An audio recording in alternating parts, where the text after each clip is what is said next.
Hello, welcome to another exciting time at My Closet 101. My name is Nwachinemelu. You can call me Michael. I remember some years back, very long, as a little child, about 8 years old, and I just finished eating my dinner and I was walking towards the kitchen. Then, while I was watching the TV, and then I can remember it was Bill Cosby show that was showing then.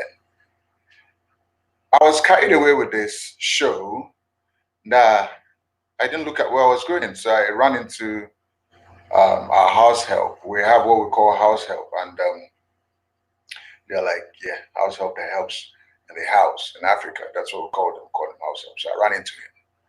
And the plate I had fell down and broke. And that plate was an expensive ceramic plate. Immediately it happened, I started screaming at him, shouting, it's your fault, you didn't look where you're going. And my dad walked into that scene and asked what happened. And I told him that he ran into me and I broke the plate.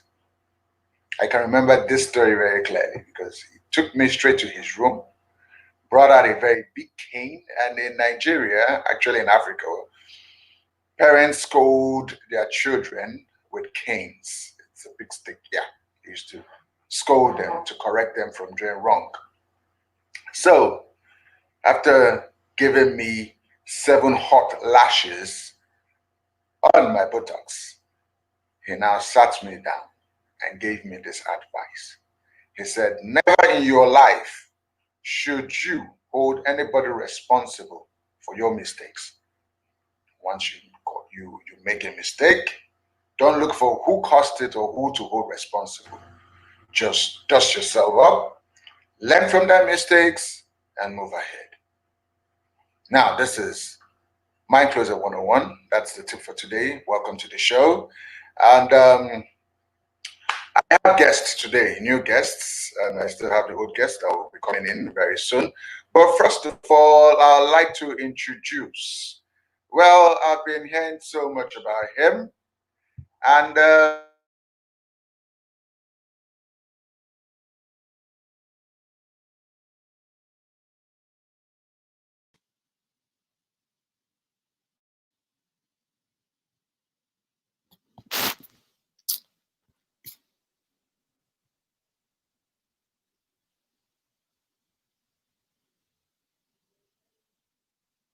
national chess player. And he has been playing for a long time. He's an international chess player.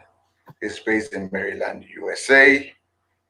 And I look at him as the chess master of Nigeria. Please let me introduce Mr. Oladipo Adu. Sir, you're welcome to my show. Yeah, thank you very much. Then I have my lovely, wonderful cousin. She's my blood. She's an entrepreneur, a life coach, an evangelist. She's actually an activist. I laughed about it the other day when I saw her fighting for the right cause. And she's a student of Prayer A&M University, Texas. Founder, creator of a podcast show, Babbling with Jazz. Creator and founder of Align and Fine. Her name is Jasmine Charlie. Jasmine, you're welcome to the show. Thank you for having me. And I also have someone. He's a licensed clinical social worker, a counselor, and also a therapist. He speaks English and Yoruba frequently from the city of Ibadan. And Ibadan is the largest and most populous city in Nigeria, second most populous in Africa behind Cairo, capital of your state. And he's on my show, and his name is Mr. Samuel Coyote. Olusegun Samuel Coyote. You're welcome to the show, sir. Thank you. Good day. Good day. So, we're still expecting Dr. Obi, and I guess it's the network, but I believe she'll soon be here. Actually, last week we talked about, we were on the topic rape, and rape is something that's been trending recently in Africa and in Nigeria. But before I go into it, I want us to first of all talk about my special guest, Mr. Oladipo Adu. Actually, like I said earlier on, is a Nigerian chess international player, and has been playing chess for a long time, actually. He's actually stuck in Ivory Coast now because he went to play a chess tournament at Sierra Leone. Am I correct, sir? Yeah, that's right. Yeah. And so he went to play a chess tournament at Sierra Leone and got stuck at Ivory Coast. And now he's finding it difficult to come home because when he got to Ivory Coast and Ghana border, they turned him back. So how has it been for you over there? Well, I mean, it's actually been mixed feelings, really. But you know, I mean, I really, I just have to stay back and wait till something happens because all the borders are closed, right from Cote d'Ivoire all the way to Nigeria. So, I mean, there's really nothing anybody really can do right now to get me out of here, except some kind of like government, you know. So, and the good thing is, I heard the borders are going to be open between the 15th and the 31st of this month. So, and once that happens, I will definitely look into getting a flight ticket or something and get my way back to Nigeria. Okay, sir. How have you been managing and coping over there? Well, I mean, it's it's been a little tough, but I've actually had friends and family support me, you know, by sending me some funds while here. Because originally I was away for about I was supposed to be away for 10 days in Freetown, Sierra Leone, where the tournament held. But 10 days has turned into 3 months plus. So I mean, I never, of course, I didn't have enough resources. So friends have been able to send money to me while I'm here, and families, and also the good thing is I met some family here that's been really nice because I'm staying in their house right now, and I was able to get the connection here through Pastor Lu of Local Christian Assembly Church in Lagos. So it was actually the one that connected me to where I am right now. So it's been, I mean, staying here has been a big relief for me because the other place I stayed, one of the other places I stayed was really not so good. But, you know, in a situation like this, you really don't have a lot of choice. So you have to just take what you get. But like I said, the one I have right now, it's nice. So I thank God for the opportunity. Okay, sir. Actually, it's not. This is not part of the topic, but I know why we really want to talk about it. Sir, Okay. is there anything the government is really doing to see and take you away from there? Probably send you a private jet or try and organize any kind of means of transportation for you to come back home. I really would prefer not to talk about anything government. You know, I really don't want to. I mean, I've said a lot in the past, and nothing really seems happening. But like I said, my goal right now is just to wait till the borders get open and head back home. You know, I don't want to really know. I can't speak for the government. Bottom line, I really don't know whatever plans. You know, I've been on this for a while, so and I know people. They know I'm here. I know. Like I said, you know, I'm not going to assume what they're trying to do or what. So my plan is, my plan is to stay here till between 15 and the 31st and just head back to Nigeria. That's my plan. If there's any other plan, you know, somewhere that I need to know, I mean, they know where I'm at. They have my contact. They'll let me know. So otherwise, I'm just going to stick with what plans I have and get back to Nigeria as soon as I can. Okay, sir. I guess while you were in Sierra Leone, I guess you heard about the story about a 4-year-old girl, Kajija, that was raped by her cousin. Have you heard the story? Are you aware of that, sir? It trended. Okay, I must have, because I've been following a lot of these rape issues. I post them regularly on my timeline because I noticed it kind of picked Yeah, I up. noticed. And the unfortunate thing is this thing has always been there. I mean, it's good the awareness is coming up now. This thing has always been there, and people kind of look away. Even parents look away. That's the crazy thing. Parents look away when these things happen. When you talk about rape, is a joint effort. You can't just you can't watch a parent neglect their child and be quiet. No, you got to say something. You got to speak out. You got to make a call. That's the only way we can actually eradicate it or put it to minimal in Nigeria and in Africa, basically. It happens all the time. Unfortunately, it does happen all the time. So actually, I've been to your Facebook, so I can see, yes, you really have some articles on that, and I was happy and excited when they invited you to the show. So I know you will really understand today's topic. But sir, concerning the neglection of parents Yeah. about their kids, it's going to be another topic which we're working on. But sir, concerning, because I really have a story and I would like everyone to listen to this story. This story was sent to me by someone. So this show is about people asking questions, sharing their problems, and we like to keep them anonymous, and we don't like their names to be revealed, and we don't judge, we don't criticize, but we just Yeah. express what we feel, because Jesus never condemned Mary Magdalene while she was accused of adultery. So we try to make it straight and give out our straight answers. And today's story, it's about someone in South Africa. He said, I was working at our talks, so I had a woman colleague who happened to seduce me in every way she could, yet every time when I ignored her, she could get so angry with me. And it happened for almost 6 months until the 24th of November 2017. Then that was the day the devil himself attacked me. Then I fell for her seduction and slept with her. After that, she just started crying. So when I carefully asked what's wrong, she didn't want to talk to me.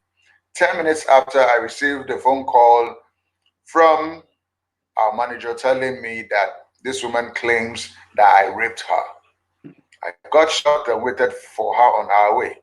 She came and didn't want to talk to me.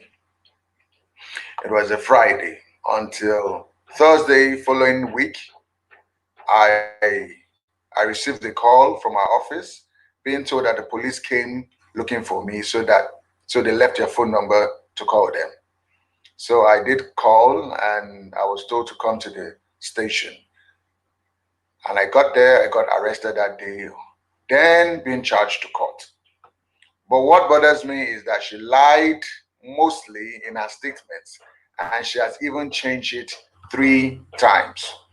Until now, I'm still attending court, yet I'm trusting God, for Jesus did say that the truth shall set us free. It has been troubling me as a family man who did and does whatever good way to put food on his table. Since then, I'm out of work, but my family never go to bed without food or even a day still without food. Due to God's mercy, He knows that I know God is true, gracious, so He can either go back to work and find another job. This is my true, humble story. We need to be faithful at all times so we never stumble. Yeah, Mr. Samuel, I know the network broke away, and I'm sorry. Also, Dr. Obi is telling me that she won't be able to come in because of the network issue down in Umuahia. Well, we'll still go on with the show. So let me just give you a summary. Mr. Samuel, someone wrote a story in to the show that he was being accused, he was being seduced, he was being seduced by a woman for over 6 months. Then eventually he fell for her, and after sleeping with her, she started crying. 10 minutes after she started crying, 10 minutes after, he got a phone call from the office that she accused him of rape. I hope you understand what I mean, sir. Are you with us? Yes, I need you to. I really need you to understand this, so that when we start discussing, you get where the story is coming from. So she accused him of rape. He has been in court, and now he's been in court and has lost his job. Now, to you, sir, Mr. Samuel, I really want to ask you this: is it proper that after this scenario, if you can see, she seduced him? After seducing him, accused him of rape. Can someone actually, what do you think will be the cause? Yes, that's my question. What do you think will be the cause that made her do that? Do you think it's a mental health issue, or do you think it's just probably trying to set somebody up? Are you there, sir? Can you hear me? Okay, I think he's having network issues. Sir, Mr. Yes. Adun, can you, what do you think about that? What do you think about that? I think number one, we have to find the facts. We have to really find out about the facts about the relationship between them, because I really don't believe he says they say. There has to be some facts in black and white. Their communication, through the way they talk, through the way they text message and all that, prior to the day this incident happened, how was the communication going? Because you really can't tell if she seduced him or not. You really can't tell. But through the communication, right from when it started till the day the accused rape happened, you could actually tell, like what the relationship was like. So based on that, you can actually now say, well, this is what happened. Maybe she actually seduced him, and but the most important thing is that day really happened. What was the communication like between both of them? The guy say, okay, come over to my house, let's spend some time and all that, and she say it's okay and not, so you really want to know. But if you could find out there's a kind of a tension between like the communication that she's not willing and something like that, then you could definitely know probably it could be still not confirmed. It could be a rape. So we really can't say much unless we have something written in black and white between the two parties. Otherwise, it's going to be what he says versus what she says. So thank you for that, because actually he laid the complaint and we're not able to hear from the other side. So like you said, thank you. I really understand. Mr. Kayode, can you hear us now? Can you hear us clearly? Or the network still giving you issues? Hello, sir. All right, Jasmine, what's your contribution to that case? I think I agree with everything he was saying. There are always two sides to the story, but I just hope that though she was seducing him, for months on end, that when the situation happened, when they had sex, that he still got consent, because a woman can still say, like, flirt with you, seduce you, or show interest, but if she does not agree to having, like, to say, okay, yeah, let's have sex together, then it's really rape. So Yeah, I just want to, just to see if before they actually began, if he got consent, because she could have been flirting with him but still never maybe wanted to have crossed that line. You know what I mean? She may have just liked him but didn't want to give her body to him. So it just all depends. But I just hope in his situation that, if he genuinely, said, no, we both came to a common agreement, and now she's fabricating the story, then that's a whole different issue at hand. Well, sir, I would like to ask you this personal question. This thing we do think about, especially, I know you live in Maryland in the United States, and that means you've experienced the two cultures, Nigerian, also the Western world. Yes. So I know why I want to really give you this question. In Nigeria here, we always think it's a male factor, the male thing, the male reign. Women don't really have a say, but compared to the United States, where the woman has the upper hand and the man. Now, What's your own thought concerning a case whereby, let's say, like this really happened, and let's say this story actually is true from the man's side? Yes. Do you get me, sir? And Mhm. she's accusing him of rape. Do you think you will support the woman, or would you go with the man? Because everybody thinks about rape, they think about the female, we focus more on the female side. We don't remember that men are also being raped. What do you think, True. sir? Well, rape is a very strong allegation. So it depends on who's bringing about the allegation. If a woman says she was raped, you want to take it serious and look into it right away and find out exactly what's exactly happened. So you can't look at the guy and say maybe not. I mean, rape is a strong allegation. So if she says she was raped, you really want to find out. You want to ask her questions about, okay, how did it happen?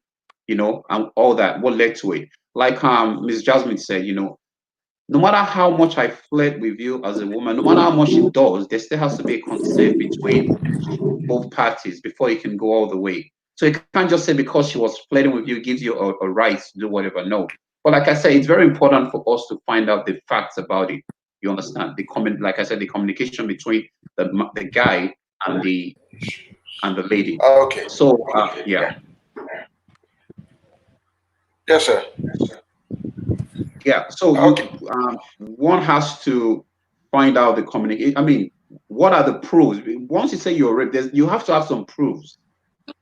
Because we want to work with what you have, not what you just said. We don't know how far it's true. It's a strong allegation. So we want to know what can you show us that makes us think you are really raped? How can you convince us it wasn't consent? You understand? So you have to bring that out. If you don't bring that out, then we have to start looking, okay, wait a minute, there's got to be some problems here. So, but if you claim you got raped, there must be some kind of thing to show for it. So most of the time, what you're supposed to actually do is probably have a medical checkup, whatever. But the thing is, we don't know if it was consensual or it was rape. We don't know yet. So we want to see the activities that led to that. That's how we'll have an idea of, who's saying the right thing and who is not, in my opinion. Okay, sir. Mr. Coyote, can you still hear me? Can you hear me clearly now?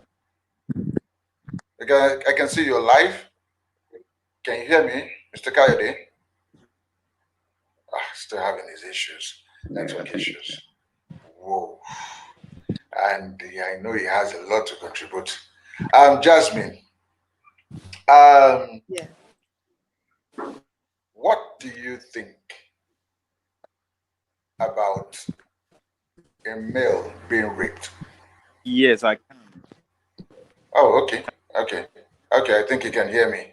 But we're having network issues. So, what's your take on this story that the woman is accusing the man of the rape of rape? What's your take on it? What do you think can be he won't be able to hear me because his stock is freezed. Now, Jasmine. Yes. You're a minister, so I need to give you a spiritual question. I like putting it that way. Now, spiritually, is it right for female? Is it okay? Let me go this. Is dressing nude part of why a victim should be raped, and should believers dress nude? Do you get me? Yeah, I hear you. I believe no. For instance, it shouldn't be a reason why somebody is raped. There's no excuse to rape anybody. Though I know the word says that, we shouldn't, do things to cause our other, fellow brothers or sisters in Christ to stumble or fumble. But at the same aspect, I feel like even if I were to be dressing nude or, very, let's say provocative, it doesn't give you the right to my body. You know what I'm saying? So sometimes people use that as a crutch. But you should still have self-discipline no matter if I'm dressing nude or if I'm dressing modest, because there's sometimes people who are dressing modest who are still sexually assaulted. But do I believe that, covering up can, make it less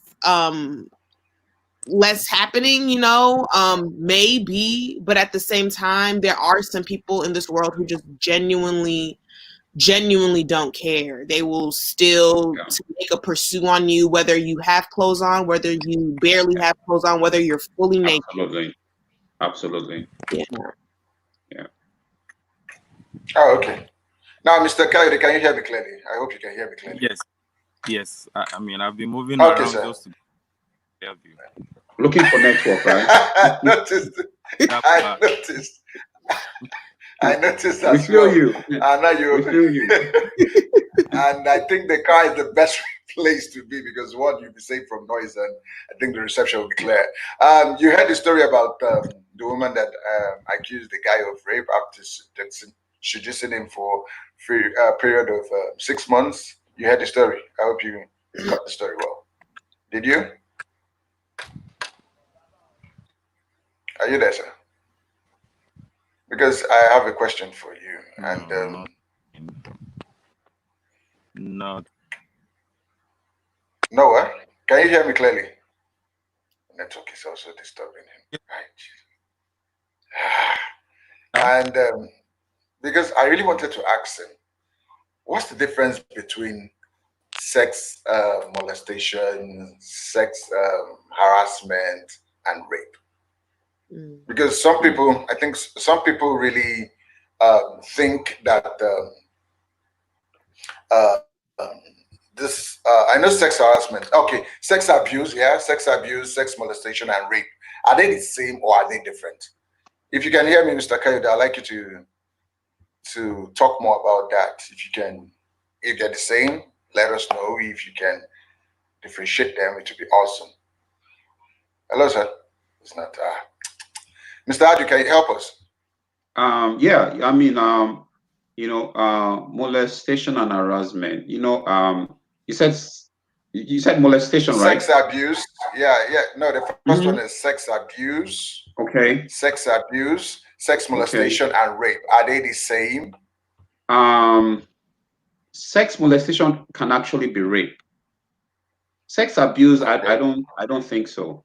The reason why sex molestation can be rape is you could actually be molesting someone that lives with you. You understand? You can actually be without a consent, but her not being able to say anything about that. That's a continuous molestation, which is also rape. You keep on doing it. Now, there's another difference where just rape where you basically force someone against their will. I mean, you might not be staying in the same location, so you can actually just, have your way with them without them consenting. So when we talk about rape, there's a situation whereby you can just, someone that you don't even know from nowhere, and molestation is actually where you can be, having sex forcefully with someone without their consent. Now, when you talk about sex abuse basically could be between a boyfriend or a girlfriend, or even a husband and a wife. True. Because when either of them are not so, sexually as active as the other, and the one of them is always demanding, and the other gives in, that's already an abuse, because somebody is doing it because the other one person wants it, and the more you do it, so that's an abuse. But not necessarily, that is absolutely not rape, because there is consent, but it's not, I'm not consenting because I want to, it's because you want to. So that one is not rape, that one is an abuse. But when it comes to molestation, like what I said earlier, and then when it comes to rape, the same thing. That's what I feel about it. I have this question about this marital issues that's going on, and I'm trying to right now have it on. It happens so many times in marriages. This marital rape, should it be criminalized or not? Because I know I asked. Yes, sir. Go on. Go on, sir. Can Ms. Jasmine say something about that first? So. About the marital rape? Yes. Should it be criminalized or not? I think in my opinion, it might need to depend on the situation and circumstance, because we know that rape is, without, consent, right? That's a sexual act that's without consent. But if say for instance, because we know sometimes, it's what the most thing with marital rape is that the one partner, sometimes when it comes to marital rape, it's not that the husband is necessarily forcing himself on his wife. Sometimes it is, but sometimes he just thinks that his wife also wants it, but maybe at that moment the wife didn't want it. But because, oh, you're my husband, I'm still gonna, entertain this, but I really was not in the mood. I feel like if that's the case, I don't think, I think that can be something that can be handled with a simple conversation and communication. Not everything needs to be taken to court. I feel like before you bring things from the inside of the house out to the public, like, have a conversation with your husband, your wife about the situation.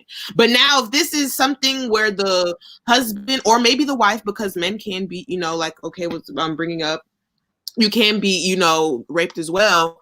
If the husband is if the husband now is being very aggressive and he has a typical history of abuse, maybe not just sexual but physically as well, and he's forcing himself on his wife, then that type of scenario, I believe, yeah, we need to take this to court. He should face some consequences. But sometimes husbands sometimes they don't intentionally rape their wife. It's the lack of communication. It's not that they're forcing themselves on them, but. Well, you're just mainly on the husbands, what of the wife, doing the right No, that's wife what should I said. rape the men as The well. wife too. I said the wife. Why men can definitely be raped as well. Husbands can definitely go through the same thing as well with their wives. Their wives can be the ones who are provoking this thing too. So not everybody can be. Yeah, can I do something before And Mr. Kanye? Yeah, I mean, when you talk about that between the husband and wife, it shouldn't be criminalized. But according to the last point she said, when it gets to a point where you're the husband and you have to bruise your wife, some kind of injury to get your way, then that's a problem. If she has to struggle and fight you and you're persistent, then that's a problem. That's one thing we have to look into. And like she said, we have to check out its past. Has it been abusive in the past? If there's a trend, then that's something we really need to take into consideration, because at some point in time, it can actually be harmful to the wife. So, yes. okay, Mr. Kayode, can you hear me clearly now? Because this question goes directly to you, and I need you to give me a quick one on it. Can you hear me now? I pray you do. I pray Yes, you I can. do. Thank you. Now, we're talking about marital rape. Should it be criminalized or not? And my brother and my sisters have been saying a lot about it. But I need you to answer me this. Sir, if there's a continuous report of a man falsely abusing his wife sexually, that's like a constant marital rape, do you think it's a mental issue or a psychological issue, or do you think it's a spiritual issue for that? Because this happens in Nigeria all the time. We've heard stories about this all the time. What do you think, sir? Hello? And I need him to answer this very question. Very, very interesting. But anytime you can hear me, just go on. I'll give you space to talk, because I know you've heard the question. So anytime you come on live, once you start talking, just start talking. And once we can hear you, I'll give you room to talk. Now, I'm going to ask this very question because it's very, very, very funny. Okay, let me give you a little scenario that will judge the matter. But actually, here we don't judge, actually, we don't criticize, because we're not perfect. No one is perfect. I have a friend telling me a story last week of, he said something to me. He said when he was a bachelor, because he's married now, he had an encounter with this one woman that they were friends, very, very close friends. And they were so close that they could discuss anything. You understand? So it happened that a day she came over to his place to spend the night, Some women will say, "Oh, I got stuck somewhere and I felt okay. Let me sleep over then tomorrow." Now he said he had nothing in mind because he likes he has this principle of distinguishing his friends. That's friends and relationships. So he looked at her as a friend and just kept it like that. So she slept over, left, nothing happened, and she left the next day, and they continued to be friends. So after many years, because she also got married and had kids, he got married and had kids, and they got talking, and the girl said something that really shook me because she said that that night she came, if they had sex, that she would have assumed that they were already entering a relationship. That's where the relationship starts, it kicks off. But if the guy doesn't do a follow up on that, oh, saying, okay, trying to do it one time, one night stand, and just pretend nothing happened, she said she would have turned it to be rape. And I Wow. was like, wow. Wow. So he told me, he said something to me. This is some kind of trend that happens here in Nigeria. There's some women that maybe they want you out, they just blame Mm, sex, the relationship have started, and if they see that you're not giving them what they want, they could turn it to be rape. So, mm. Jasmine, what would you say about That's just great. I'm just shook. That's really crazy. Wow. And I think too, we have to, that's also a toxic way of thinking, because that means initially you're basing the foundation of your relationship on sex. You know what I mean?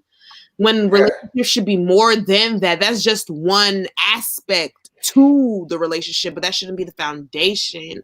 But it is sad to say that there are some women who, are very spiteful and who are, like that. But to me, I'm like, if as a friend, if that was truly your friend and you guys did end up having sex that night that you slept over, and maybe that was just a one-time thing, would you really, Mm, it as, like, if that is your friend, would you really want to label them as a rapist because they didn't pursue, you know what I'm mm, saying? Like, I'm just really just questioning her motives a little bit, but not in a judgeful way, but just saying that we have to be mindful of that. And yeah, we just need to be mindful of that. And this is why it's important to set boundaries. Exactly why, because God, thank God he did not do anything that, Actually, do that. Lord Yes. knows, Lord knows what could have happened, because there's so many stories of people who thought, okay, I can cross this line with this person, and it is consensual, but sometimes if the other person doesn't get what they wanted, because sometimes one person wants more, and if the other person isn't willing to give them more, then they flip the story and flip the script. script, yeah. Yeah, So I'm glad they never had sex. I'm glad for that. And So, so, so what are you to say? Um, well, actually, apparently the lady wanted something because yeah. if you're friends with me and you want to spend the night, I mean, number one, I'm gonna be uncomfortable with that. Like, okay, I mean, why do you? Because I mean, you sometimes you don't have action speaks louder. So apparently, Yeah, she probably wanted something, and that just shows that to the guy. The guy is just like, hey, you're my friend. That's it. Hmm. We're not this because if the guy had some kind of and the truth of the matter is the guy doesn't even have to have any plans. You might not have any plans, but you have hormones in your body. You know, yeah, when a yeah, lady, so things can happen really, really fast without you knowing. So apparently, the guy really sees her as a friend, and nothing more than that. But I'm yeah, sure if she had initiated something, the guy probably would have rolled along with it. But the guy honestly felt this is my friend, so I mean I can't do anything about it. But apparently the girl wanted something, and I think the reason is I think this is one thing you have to know about women. When you treat a woman very well, when you do a lot of things and they like you, I mean that's the way women are when it comes to sex. I mean they have to be some care, some relationship that now they're okay with that. Unlike men that are just visual. When you see you, they see what they like, they go ahead with it. So apparently the lady was ready for them to take it a step further, but the guy just kind of kept it at the friendship level. So, but for the lady to claim rape, just because nothing happened afterwards. I mean, that is huge. I mean, then that means you were never really friends. If you could have just set your friend up like that, someone you've known for, then I don't really think, that it's a big problem there. It's a big problem. I think also, in Nigeria, some people really don't understand that the meaning between friendship and relationship. Yeah. Um, like Jasmine said, it's not good to start off a relationship based on sex, though it's one of it. But a little bit, I disagree because, but I won't just go there. I know it's part of it, but to me, it's like marital. It should be marital stuff when it Exactly. goes in there. But Yeah. but most women, I believe in Nigeria, most especially Nigerian women, they kind of use that as a hook on a guy. Because this guy, same guy, also told me another story which will almost blow your mind, but I need to also share it as well. He said, okay, after that, no, he's a Christian and he's a believer of the gospel as well. So he said when he was, those days when he was really, really hot in the Lord. It's not as if he's cold though, but and he was a bachelor. He said in church he had this sister that was, oh, okay. He had this sister that wanted him to get hooked to him. Yes. Then on this side, um, he said the sister actually was not his spec, so he was not interested. But he's a guy that likes helping ladies. He likes not actually ladies, but everyone around. As a believer, as a Yeah. Christian, he Mhm. believes yes, you need to help people out. So she didn't have a phone, and they had spare phones. Then he had the opportunity to give her one of his phones, and I think the woman, just the lady in question, got over carried away. Let me use the word carried away. That probably he likes her. So you said the upper week after the phone scene that she he was they were after they were done with Bible studies and he was about going home. So she came to him and said, "Where are you going? Are you going home?" He said, "Yes, I'm going home." Then he said, "Okay, I don't even know where you stay, so why don't I come see where you stay?" He said, "Is it a must? You must come see my where I stay." And she was like, "No, certainly. As a Christian, I need to know where you stay." So eventually, he took her to his house. So when he got to the gate, he said, "This is where I stay. Now let's go. Let me see you off so you can go home." So she indirectly said, "Ah, no, is that how you treat? You know how we Nigerians do now. Yeah. Won't I come in? You know those drama scenes." And eventually said, "Okay, fine, come in and see how the house looks like." Then when they entered the house. He said, "Okay, you've seen the house. Let's go."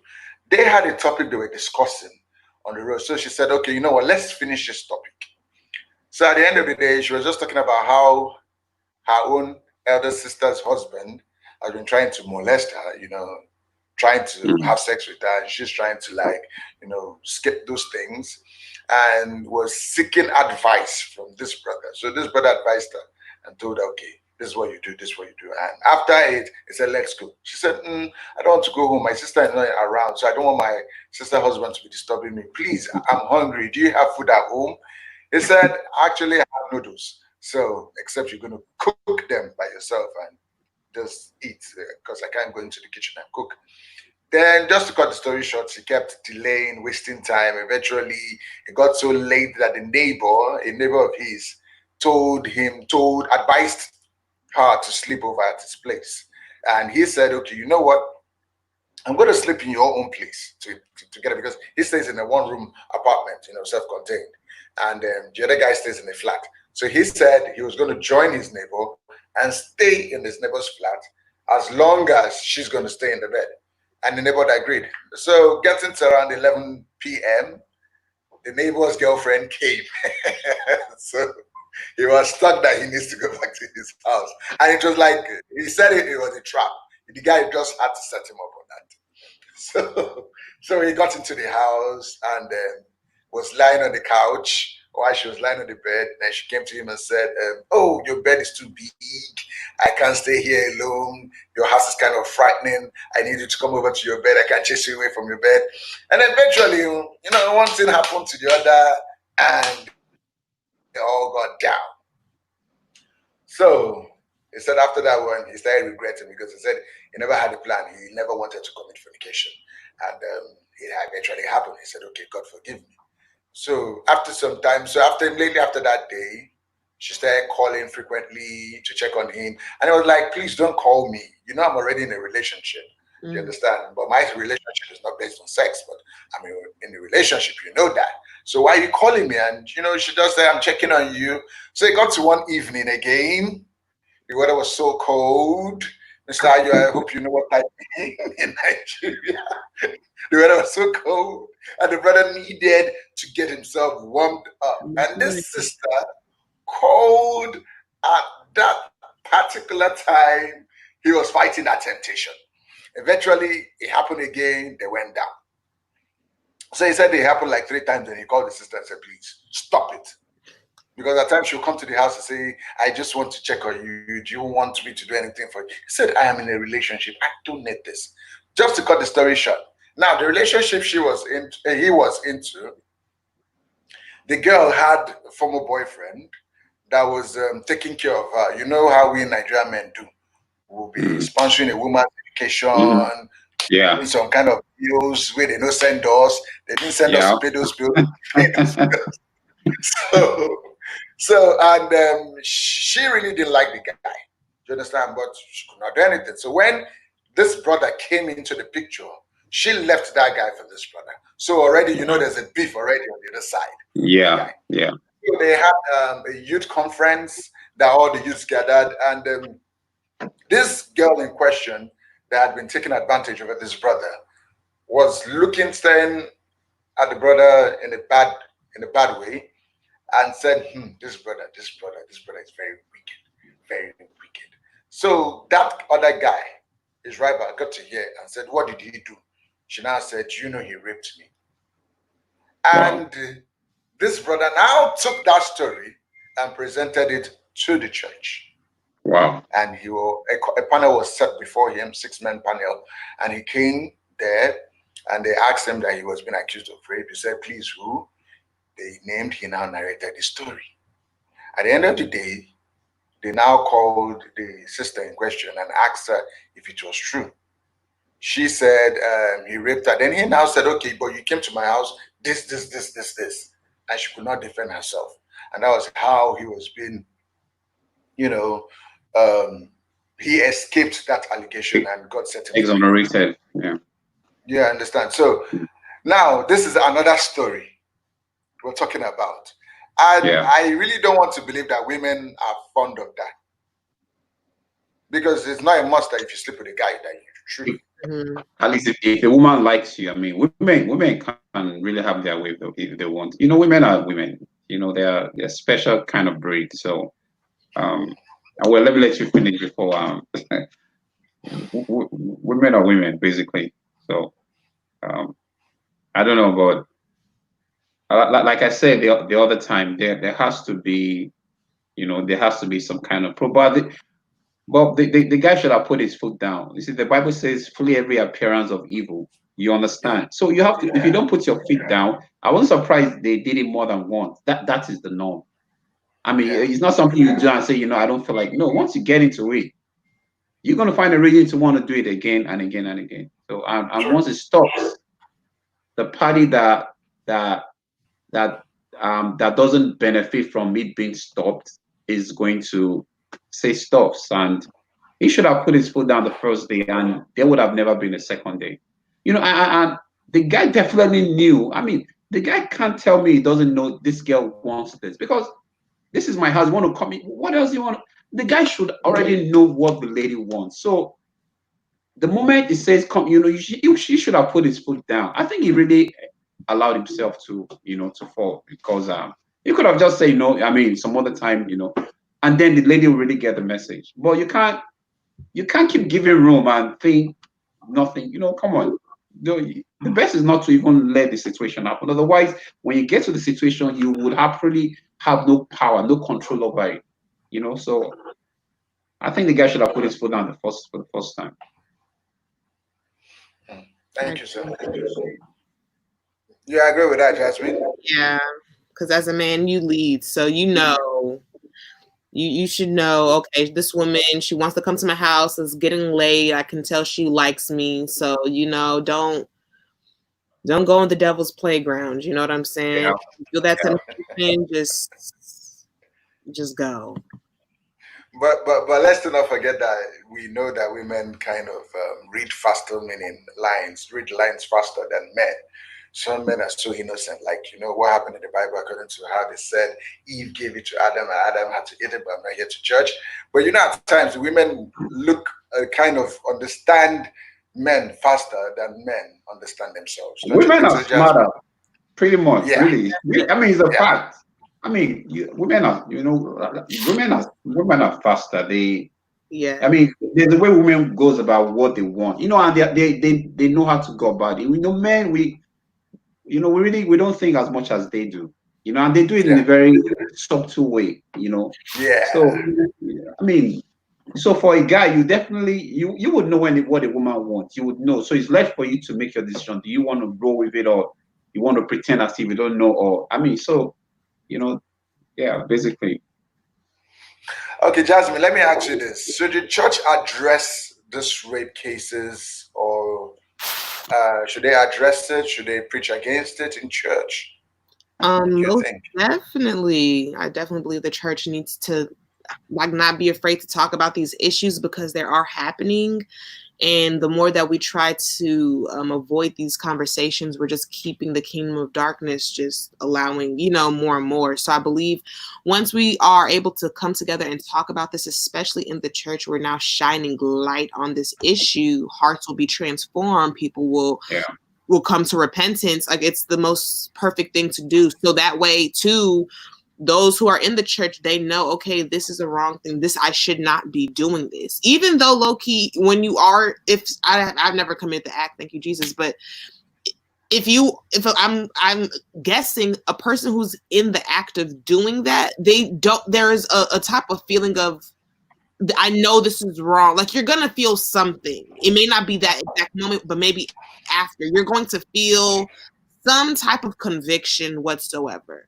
But I think we can't be afraid as the church to start talking about real life issues and topics, especially sex at that, because since most churches haven't been able to talk about even the topic of sex, or they say don't have sex, stuff like in that nature. People, without raising people up to understand why does God want marital sex and not sex before marriage, or why is it sinful to masturbate or watch pornography, and not being afraid to have these conversations.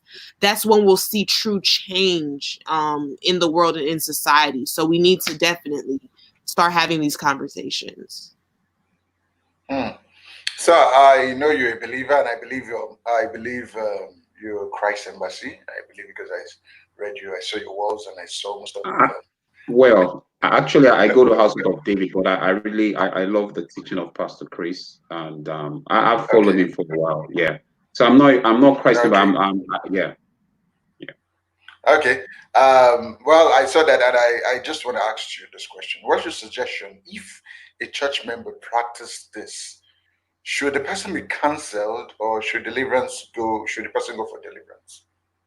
Like, if a church member really does this in the church, like I know you were not in the country when a rape case happened at Benin City of a 100-level-year-old girl that was killed, right? Yes, that was raped and killed as well. Yeah. I don't really want to go into that story but let's say that the pastor was not involved, because I had so many stories, but I don't really know. Yeah. Let's put that aside. Like, now, let's say it happened and it was a church member that did that in the church. What do you think the church should do to that member? What should they counsel them? Take them to mental homes? Mm-hmm. or You mean should a they go church? for deliverance? You Yes. mean a What church member raped and killed someone?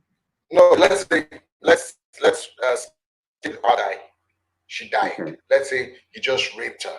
rape. Yeah. Yes. What do you think the church should do? Um. I mean, number one, they need to have a conversation with the guy. There has to be it's not, it's not such a more so much about casting out deliverance or all that. You need to have a conversation about the guy that, hey, what you did is wrong. I mean, we need to have to see where his mind is at. We want to try and find out why he committed that crime. Until you know why, then you know the next step to take, pretty much. And the thing is, there's a lot of situations like that around, really. Especially like Nigeria, Africa, guys, a lot of guys just feel they can do whatever and, go away with it. And the sad thing is there are some churches that cannot preach against this thing. You know why? Because the pastors get himself involved with the church members. So how can I stand on the pulpit and preach about don't go have sex with this and I'm doing the same thing? It's going to look somehow. So the people you're involved with, they're going to look at you like, so what you're doing, you're not actually supposed to be doing it. Like a lot of pastors molest their church members, a lot of them, a big I know. percentage of them molest their members. So how do you expect them to preach against rape on the pulpit? I mean, it's a difficult thing for them. So if a guy does that, it's not about deliverance. Let's keep spirituality out of this. Some guys, it's not about. Thank you. Some people just some people are just some people are just bad, as in they don't care about whatever consequence. And it's the reason is because there are no consequences to their actions. I mean, I can't remember, maybe until recently in Nigeria when there's been some laws picking up against rape. But prior to that, people just do whatever. And even some cases, the parent blamed the girl that was raped. I mean, with madness. And before even all these things came out, the girl, I'm sure, won't be able to communicate with the parent what happened because of the fear of, oh, she's going to get beaten and he's going to say, why did you do this and all that? So, but the guys just keep on and doing whatever they did. What they did for, you raped a lady and you killed her. I mean, raping somebody is bad enough, but then you're going to take their life. I mean, how could you have sex with someone in the next minute? How can you derive pleasure from someone the next minute the person is dead? I mean, how could you go from one extreme to the other extreme? So some people, I know those guys must have taken some drugs or whatever, definitely. So I don't think it's so much about spiritual. A lot of people just do whatever because there are no consequences, really. So that's my take on that.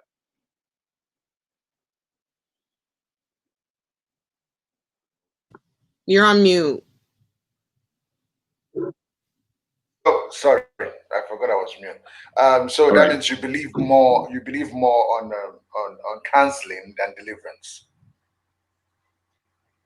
Yeah, That's you what I have to get. counsel them. Yeah, you can actually get them back through counseling if you can really let them see that what you're doing is wrong. And yeah, you can definitely save them by counseling. It's not about the deliverance thing. I mean, I don't know. I mean, there are times where you need deliverance, but this situation, you just counsel them and watch them. You understand? That's the normal thing to do, and supervise them. That's very important because once they realize what they're doing is wrong, then you know they can now know that, okay, I cannot do this because there are consequences if I do this, or it's not just good for me to do this because it is wrong. So I mean, counseling is very. I mean, number one, that's one thing you want to do, definitely. Hmm. But sir, okay, let me ask Jasmine this, but I'll still come back to you, sir, concerning counseling in the church on youths. Okay, Jasmine, Yeah. should these topics be discussed among youths? I believe you have a fellowship, a youth fellowship. I remember. Yes, you had one. You were running. You were running in campus. Yes, it's more so a little bit young adult more than youth. Because when I think of youth, I think of like, maybe from the age like from 12 years old and lower. So I'm like the Mhm. like the young adults. But Okay. Yeah. I do believe, yes. I think this should be discussed, but not maybe as necessarily as graphic. But I think it's important for the youth to know, okay, these are your private areas, and if somebody comes and touches you in a certain way, let a trusted person know, and to let them know that if somebody is touching you, especially an older person, it could even be somebody your same age, because that happens as well. People don't talk about it. But if somebody touches you in these particular areas, this is not a good thing. This is a bad thing, and you need to tell your parents or your principal, whoever, immediately. I think having those conversations, that's good. But as far as like going graphic, I don't think they need to know that. But also at the same time, I was talking about this with some of my friends a couple like days ago. At the rate this new generation is going and how the world is going, half these kids, they already pretty much know. Like by third grade, people already know. Yeah, I know.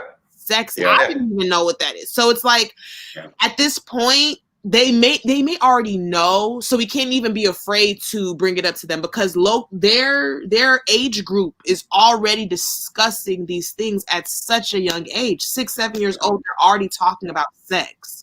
So if they're able to talk about it at their young age between themselves, we as, the mature, adults, we can't be afraid to bring it up to them. Because I'd rather them learn from a mature adult who's, willing to guide them and protect them than a bunch of kids who probably don't know better and are just, giving out false information and just, not being informed correctly.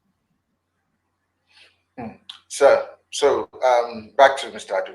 So you were talking about counseling, and you said these things are not being practiced in the church. In Nigeria, I believe you've attended church. Do you have an encounter with the youth church? Not much. But how do you see the cancel rate? That's the counseling on youth. Yeah. How do you see it in Nigeria? Do you think we should start it, or you don't? Let me ask. Has it started, or do you think we could introduce it into the church? Yeah, it's something we really need to introduce. You have to let them know. It's very important because, like Ms. Jasmine said, you'll be surprised by the things they already know. They might even know a lot more than you think they do know. So we can't feign ignorance and try and keep things away. It's very important for us to let them know and then guide them. Let them know, this is right, this is wrong. And, coming back to these cases with guys raping, one of the reasons why it's so predominant is because there are no consequences. There are none. If you put consequences, watch the rate of rape. I'm telling you, if you think you're crazy, and this is the consequence of you get when you rape somebody, go ahead and rape somebody, and we'll see if you're really crazy or you actually have your senses right. Once they are, and that's, it's not even just about rape in Nigeria. It's about a lot of things. People just do stuff there are no consequences, really. Even they've grown up, there are no consequences. So once we put those things in place, you will be surprised by the way things are going to get transformed. So these people, you really think they need deliverance? No, they don't. They just need to know that they just need to start using their common sense. Like, if you do these things, you're going to get this back, period. And let's see how things happen from there. Okay, Jasmine, I'm going to ask you another. Is my speaker somehow? It's good. Can you hear me clear? Okay. Do you believe that there are Christians that have mental health challenges, or do you believe that most of these things are just spiritual? Jasmine. I believe it's both. I know we black or white, we are in a spiritual war. No matter how, even if we don't want to believe that we are, it's still happening in the in the spiritual realm. So I definitely believe that a lot of life is spiritual. We serve a spiritual living God. We literally are spirits that are, this these bodies that we're in, it's just a vehicle while we're transitioning here on Earth. But at the same time, there is mental health issues. Mental health is a real thing, and sometimes it may not be a spirit. It may not be a spirit that is driving you to do those things. Sometimes it is just a biological imbalance in your brain that is, causing you to do this. And mental health issues are definitely real. So I think we need to all as a people like understand and not try to, because yes, obviously prayer, fasting, and worship, those are key things, but sometimes no, that person literally has a mental health disorder and they need treatment, they need medication, and it doesn't make them less of a human being. Is just how they were designed, and we have to just love them where they're at. But I do believe that there are things that can drive us to do certain things as well. Like I believe that sometimes the thoughts that we hear, it could either some thoughts, it may not really be your thoughts, but you think it's your thoughts. You may think, oh, this is myself that is telling me to go touch this young girl. You know what I'm saying? When those could be really just thoughts of can be, really truly a demonic thought or a familiar spirit that is trying to whisper into your ear. And I kind of want to quickly go off of what Mr. Oladapo was saying about when he was talking about deliverance and having consequences. I definitely believe people need to have consequences. I mean, people need to be held responsible for their actions, point blank, period. But I also believe that deliverance can be put hand in hand because we are in a spiritual warfare, and I think too, deliverance can be just delivered from that mindset. You know what I'm saying? Delivered from that way of thinking that this is okay, and I think if we put both hand in hand, then we'll see even more greater effect of change as well. But definitely mental health is a real issue, and I pray more that our country, Nigeria, takes it more seriously, because this cannot go untalked. Like people don't take it as seriously in Nigeria, and we're seeing the effects of it because people think it's, I don't know if it's a hoax, or they think, oh, it's just pray it off, go to church, or you're possessed. Sometimes it's not that. It's just biologically I'm off a couple screws. But yeah, I understand. Sir, like Yeah. Jasmine said, sometimes this can be mental health issues Yeah. apart from being normal. But now Yeah. I really want to ask, in Nigeria now, we're still planning on some people are suggesting life imprisonment. Some think it's death by hanging for rape. You understand? And like I said here, we don't really judge. Yeah. But I'm not trying to go against the government decision on it. Sir, do you think convicting these attackers or taking them for mental health treatment, which one do you think will be better? Do you think killing or putting them life imprisonment will change them Um, from this, or taking them to mental health institutions for them to get treated of get some this? help. Yeah, what do I you think, mean, sir? number one, I don't think they should be killed or hanged. No, I don't think they should get life imprisonment. No, because we really don't know their history. You understand? As in, um, yeah, they have to go to prison for some time. For how long? I don't know. Because the thing is, like, even if it's a legit rape, right? You really, yeah, you want to put them in prison for some time, but you want to give them a chance. You want to give them another chance for life. You understand? I really believe you want to do that because yeah, rape is really bad. But number one, killing somebody is out of it. Giving them life sentence is also out of it. But yes, for how long you're going to put them in prison, I'm not sure about that.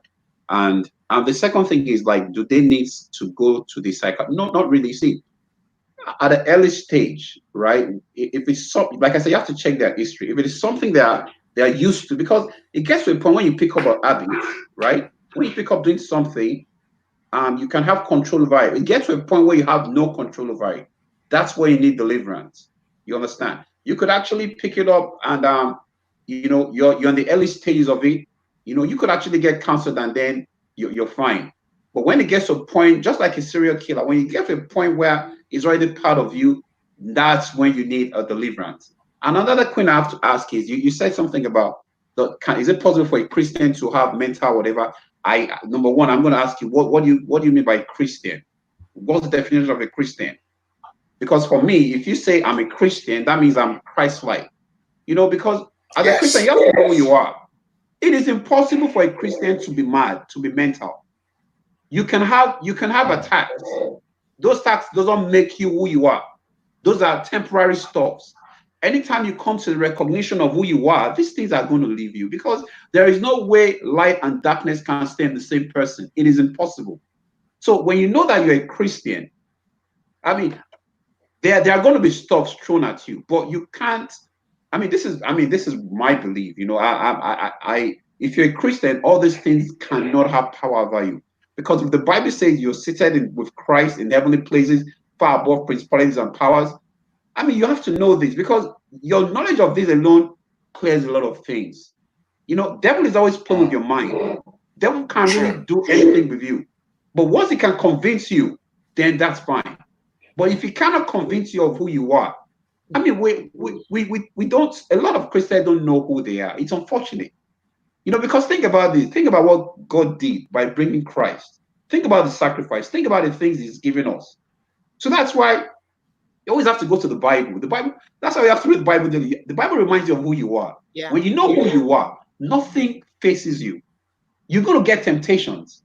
But Christ said, in all these things, you're more than a conqueror, not just a conqueror. You're more than the person that conquers. So we have to know. So there is a place for talks, for trying to get them back to normal. There's a place for deliverance. You understand? There's a place for all this. But for a Christian to be under such spell, it is impossible. This is my belief. It is, once you know it, it is impossible. So if you deliver someone and the spirit leaves the person, now you still have to ask yourself, you still have to give your life to Christ and all that to make sure this thing doesn't come back to you. Because casting out the spirit does not mean that's the end of it. It could go for a little time, and then you're back, even worse. Come back. Yeah. So, but the thing is, once you knowing who you are is very important. You know who you are, because there is nothing you can do on your own except with Christ. And once you have the realization that it's not just about me, it's about who lives in me. There is nothing like mental. I don't care whatever it is. It is impossible. That's my take on it.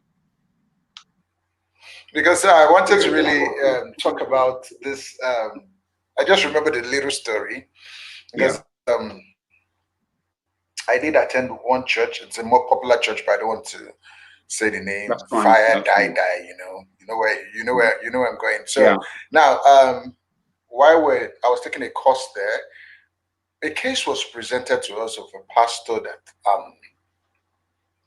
kept. Okay, this pastor was being brought into the church, newly ordained. Then after some time, started sleeping with the choirs, the choristers, and I think they said he raped two inside the choristers. Was moved to another branch. He continued. So, and now our lecturer was telling us, what do we think is the case? Because whenever they hold him, he'll say, "Oh, it's the devil! It's the devil! I think I'm cursed. I think it's from the foundation of my father's house." So, Sir, what do you think about that?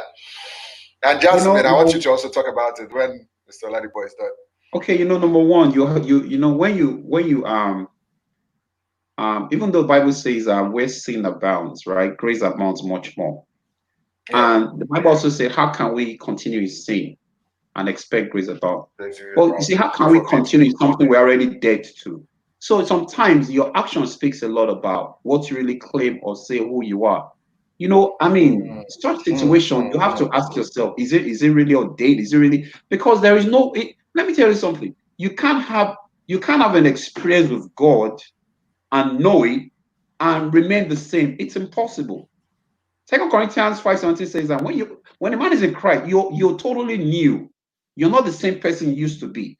It's not just words. You have to let this thing sink in. You have to meditate on these things. You have to know that you're going to get tempted. It's normal. It's almost maybe an everyday thing. But if you have to succumb to your temptation all the time, then we have to go back and see, have you really been really saved?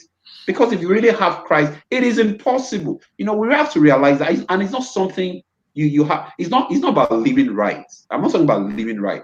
It's about knowing in your heart, because Christ is the one that makes these things happen. It's not about how well you try to live right. It's not about that. So when you see a so-called man of God, not one, not twice, another brand. I mean, come on.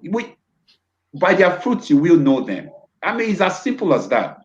So, and such people actually bring disrepute to the name of, pastors and all that. And we have a lot of them. You see, if you want to commit a crime go ahead and do it. You don't have to say, I'm a pastor. You don't have to deceive people. So go ahead and do whatever you want to do, and don't say I'm a pastor. You're giving pastors bad names. You understand? Sure. You're really doing that. So you don't have to put a title. I mean, if he does it once, twice, I mean, come on. We have to go back and say, was he really saved? I mean, we understand there are sometimes you will fall, absolutely, and you fall, you feel remorseful. Wow, I shouldn't have done that. That's the Spirit of God. And then you go through the Word of God. It gives you some kind of refreshing. It tells you, you know what? Yeah, what you did is wrong, but you're forgiven. Christ, if he at your worst, the worst you can ever be, he gave himself for you at your very worst. So how bad, worse can you be that he will turn away? So it's a constant thing. He knows the way we're built. He knows our weaknesses. There's no perfect person. Even when Christ was on earth, it wasn't perfect. Christ got upset in the church. He took the law to his hands. It wasn't perfect. So he understands the way we are made. But when you look away and decide you can do things, in the dark, when people don't know, things are going to come out. Then the real question is, are you really, really saved? Are you really giving your life? So by the actions, you can definitely know if somebody's saved or he or she is just playing around, pretty much. So, Jasmine, what would you say? No, he hit it all right on the nail. Literally, you shall know them by their fruit. He said everything so perfectly, literally everything I would have said. I'm agreeing to everything he just said. That was good. That was really good. Okay, Jasmine, about consent. We're talking last week about consent, and I don't know if you can help with. Dr. Obi said a woman can give a consent at the same time withdraw consent. Are you aware of that? Have you ever been in that situation before you give your life to Christ? Wait, you talking about consent and sex or what? Yeah, consent, like Dr. Obi was saying a woman can give a consent to have sex at the same time, withdraw it.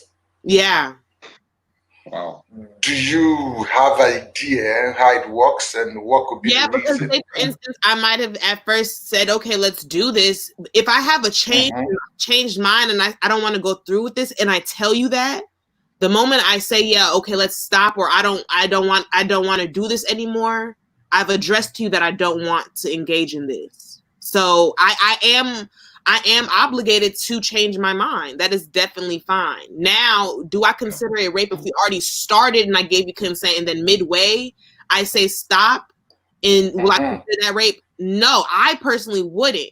I would only call it rape if after I told you I don't want to do this anymore and you're still doing it, that is when it's the issue. But if I initially at first said, okay, let's do it, then I brought it on myself. But if I midway say, you know what, this isn't right, we should not be doing this, I don't feel comfortable, I'm okay to feel like that, but I need to voice my opinion.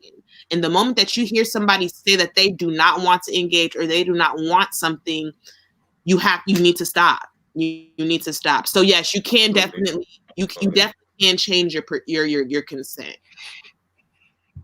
Thank you, because I know some people will be like, I really don't understand. When Dr. Obi said it last week, Mm-hmm. I wish she was here, and I wanted her to throw more light on it. Sir, you remember, I believe you grew up here, because when I read your autobiography, I noticed you grew up here in Nigeria. You learnt chess from your elder brother, and the day you won him, it was like that was your step to go out and challenge everyone. Yes, a big moment for you. So I remember that you grew up here in Nigeria. But so I don't know if I know as a young man, you have peers, and I knew there'll be this discussion that was trending then, which still trends to today. So you know why growing up, you could invite a young girl to your house. Yeah.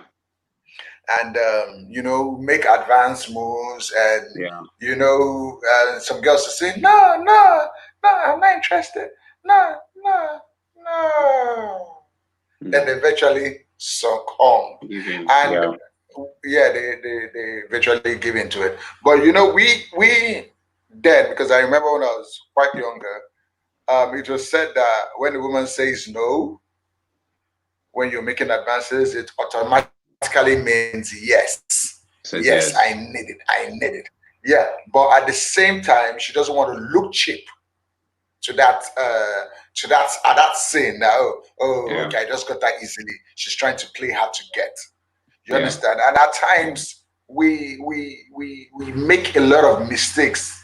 A lot of people, I believe, have made a lot of mistakes at that instance of leading to rape. What would you say about it? And what would you advise, especially the youths, because I know people are watching us, youths are watching us, parents are watching us. What do you think should be the proper way? Because at times I've been in that scenario where I tried getting into a girl that age, and at the end, she just started struggling because I hate rape. You understand? I'm not trying to criticize. I don't like it. So I stepped back and walked away. And I heard her tell her friends that this guy is a mugu. He's not really a dude. He should have come harder. He doesn't not really need it. You understand? So, but I told the person that I don't like struggling when it comes to sex. I don't like struggling. I prefer just having it straight. So, what would you say about that, sir? Yeah. Well, you see, number one, this yes and no thing is actually true. When some people says yes, that's one. And when some says no, they actually mean yes. Yes. All right. I've actually had an experience myself where, I mean, yes, we were all stripped naked and we're about to, and she said no, so I stopped. And I think the day after she was like, why did you stop? But you said no. I mean, did you expect us to? Well, but then after that, we kind of like drifted apart. I don't know, but that's okay. But I also have another friend whereby he was with this lady, and the lady told him afterwards that when she was actually saying no, she was actually, in fact, she wanted it the more. So we have to realize that in this world, there is no 100% in anything. No matter how good you are, you're going to have some critics. If you're white from head to toe, there'll be some people that will tell you, you know what, why are you just white? How can't you be a little state? That's the way the world is built. So there are always opposite sides. The thing is when and it's left to the when the lady says no, I mean let's take it for what it is. No, period. And ladies, if you really want to get involved with your guy, I mean say yes. But this yes and no thing shouldn't even be an issue in the first place if you're not married. You're not supposed to be getting together if you're not married. True. Boyfriend, you're not supposed. There are other things that should be engaging your mind with, not sex. There is time for everything. There will be a time where you will have it as much as you can. But the thing is, like, as youths, they get pressured, through peer pressure and all that stuff, through their friends, so like I said, that it's very important for you to know who you are and all that stuff. And people, I mean, there are definitely stories, and I think everything boils down to the lady. You know, I mean, lady says yes and they mean yes. Some says no and they mean yes. Some says yes, they mean yes. Some says no, they mean no. But the thing is, it can get confusing.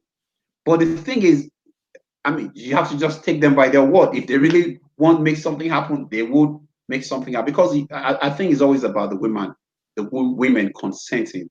You know, but like I said, I mean, if this is a boyfriend girlfriend thing, this is not even something you should be getting into. I mean, if you're a believer, you know, this is something you want to get into when you're married. Even as a boy, I mean, there's going to be temptation, but it's very important to always tell yourself who you are. When you know, I mean, then it's easier for you. Every time a temptation comes and you go, you know, you're able to go over it, you know, it gets easier. You know, so we just have to look at it that way. And what we say, we should always mean what we say. It doesn't matter if you're a guy or a girl. But those things actually send wrong messages a number of times. Okay, Jasmine. Yeah. Just two more questions, and then we'll be wrapping up the show because Okay. we're really taking time. But Jasmine, I want to give you. I just want to ask you this question. I know you're not quite prepared, but pornography and masturbation. One, is it are these two good for believers, young believers, that the young believers, the young adults to practice in church? Two, do you think these things might also lead to rape? Okay, so to answer your first question about pornography and Masturbation. masturbation in the youth, Yeah. pornography, number one, it what's the word I want to use? It perverts the image, the beautiful image picture of sex, or what God really wants from us. So when we engage in watching pornography, our mindsets are being perverted and defiled, and we're not viewing ourselves nor our fellow other brothers and sisters in Christ, as well as a whole action of sex itself. We're not viewing it from God's perspective. So it is actually now going to cause us to it's gonna cause us to now it opens doors in the spirit. Now it opens doors to lust and stuff like that. For a lot of people, they didn't even start really masturbating until they, you know, started watching porn. They seen it, and then now they're engaging in that stuff. Or maybe they started masturbation and then that opened the door to porn, and now maybe premarital sex and all this and that. So porn is definitely a thing that is very, it's pleasing your flesh. You're not getting anything, you're not getting any fulfillment in your spirit. It's not edifying you, it's not building you up, but it's actually really just taking from you. It's really just taking from you, and it's really it's more harmful than it looks like. So for the youth, I'm not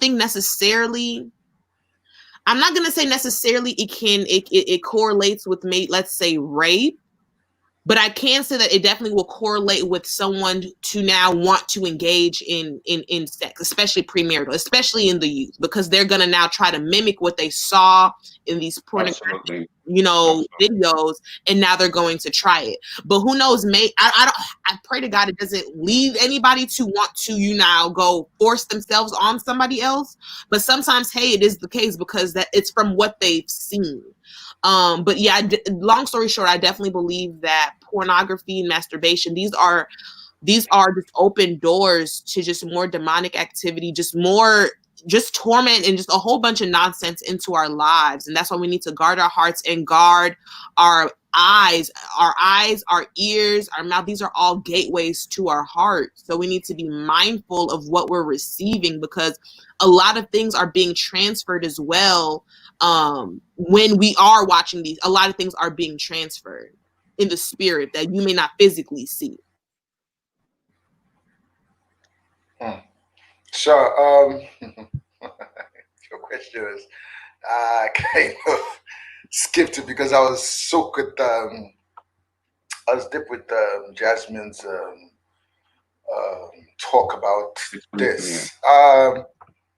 So, do you think? Okay, now, what do you advise? Do you advise youths to go into early marriage, if they can't hold on, so that they'll be able to get tempted to get raped?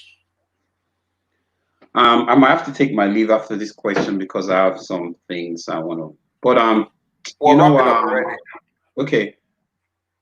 You know, I think maybe. I mean, I think maybe when we really discuss what matters the most, then we might not have to be forcing youth into getting married. There's still some life to live as a youth before getting married. There are things you have to achieve. So how about let's talk about those first and work towards it before trying to say, what, go get married. Because if you're gonna go get married because you want to have sex, I'm already that marriage is a question mark. I'm telling you. So True. so we just need we just need to let them know. It's not about don't do this, don't do that.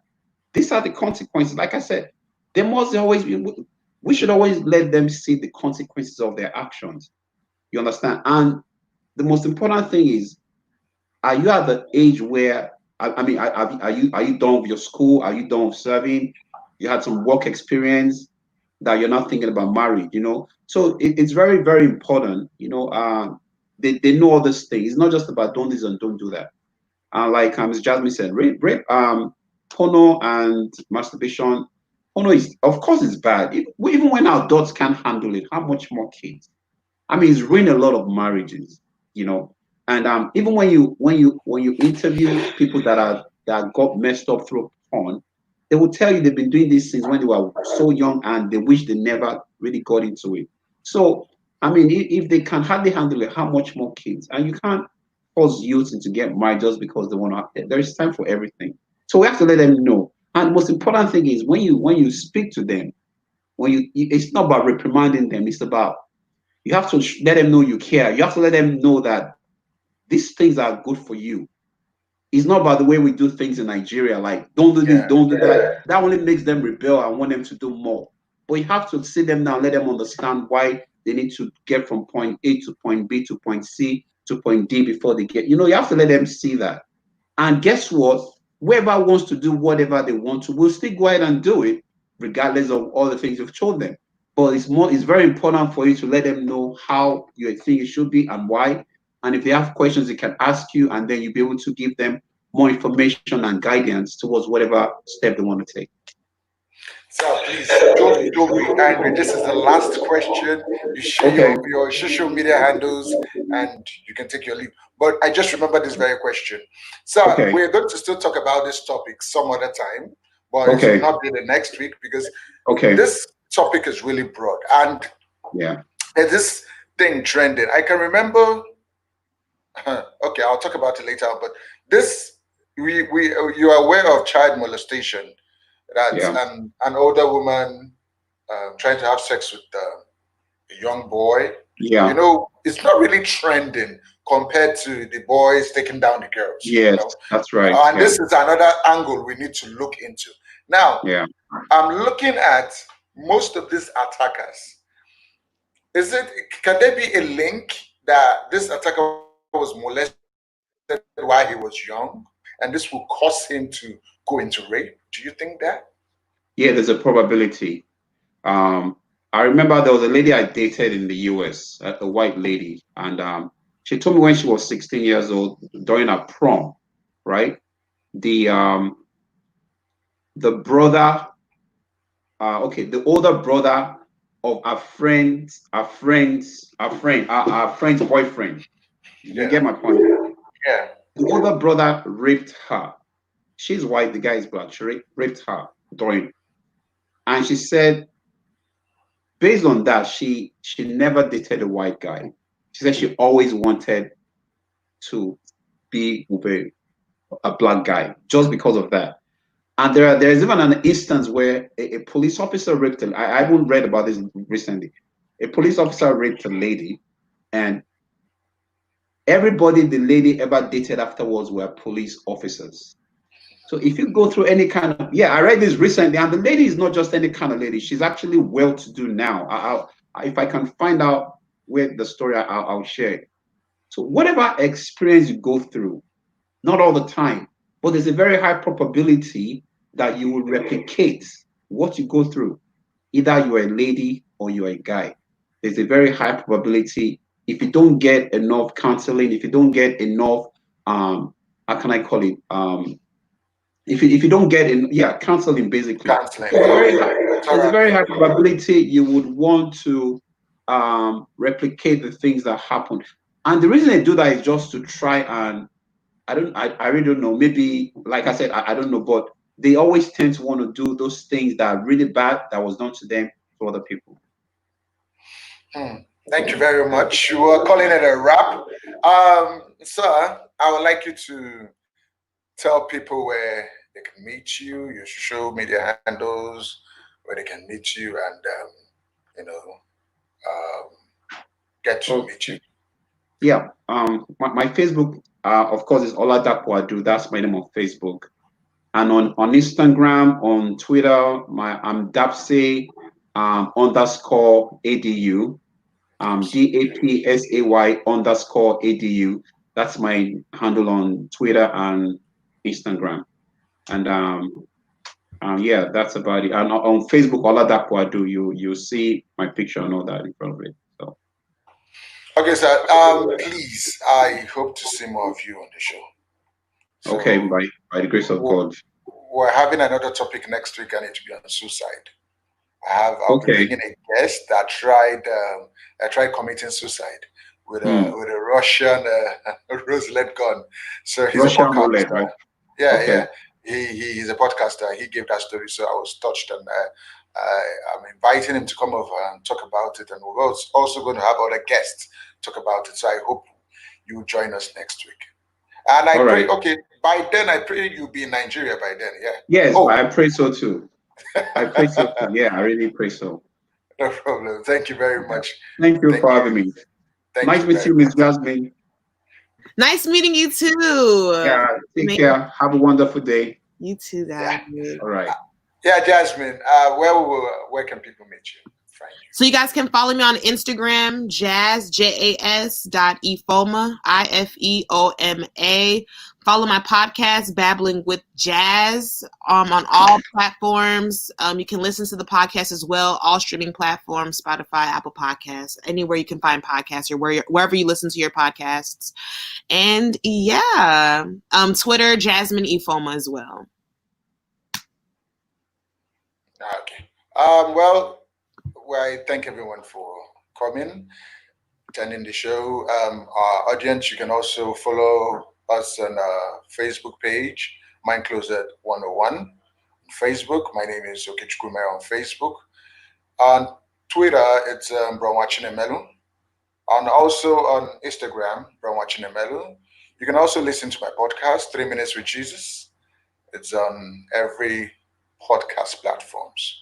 And please, if you, yeah, Nwachinemelu. Yeah, and Instagram, oh, okay, okay. And to the audience, if you have any question or problem, issue bothering you, and you need us to address it on the show, please send a mail to mindcloset101@gmail.com, or you drop it on the YouTube channel. The executive producer will get it to us. Also, you can follow us on our Facebook page, mindcloset101. There you can send us a mail, and we'll address it on this show. Remember, your identity will not be revealed, it will be kept secret, but we'll discuss and will not judge. Before we go, we're going to call it a wrap for today. Remember, don't judge. He that is perfect, be the first to cast the stone. Do not judge so that you not be judged. Till another exciting time on Mind Closet 101. Same time, 9 a.m. EST, 6 p.m., 9 a.m. EST, 6 a.m. PST, 6:30 a.m. IST, and 3 p.m. CAT. And also in Nigeria time, it's 2 p.m. I hope you enjoyed yourself. Have a wonderful day and a blessed weekend. Till see next time. Bye.